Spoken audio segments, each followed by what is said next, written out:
Hello అండి. ప్రతిరోజు ముక్కలేనిదే ముద్ద దిగదు అనే వాళ్ళకి రోజు నాన్ వెజ్ చేసి పెట్టలేం కాబట్టి ఒక్కసారి ఇలా చికెన్ పికిల్ని ప్రిపేర్ చేసుకుంటే 3 నెలల పాటు చక్కగా నిలవ ఉంటుందండి.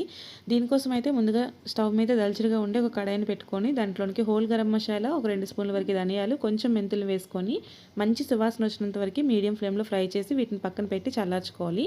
ఇప్పుడు అదే కడాయిలోనికి ఒక 2 స్పూన్ల వరకు నూనెను వేసుకొని మనం క్లీన్ చేసుకున్న చికెన్, దాంతో పాటుగా పసుపు, ఉప్పును కూడా వేసుకొని చికెన్లో ఉండే వాటర్ పోయి చికెన్ అంతా కూడా ఇలా సాఫ్ట్గా అయినంత వరకు మూత పెట్టి మగ్గించుకోవాలి. చికెన్ సాఫ్ట్గా అయిన తర్వాత మరొక 4 నుంచి 5 టేబుల్ స్పూన్స్ వరకు ఆయిల్ని వేసుకొని చికెన్ అంతా కూడా మంచి గోల్డెన్ కలర్ వచ్చినంత వరకు ఫ్రై చేసుకోవాలి.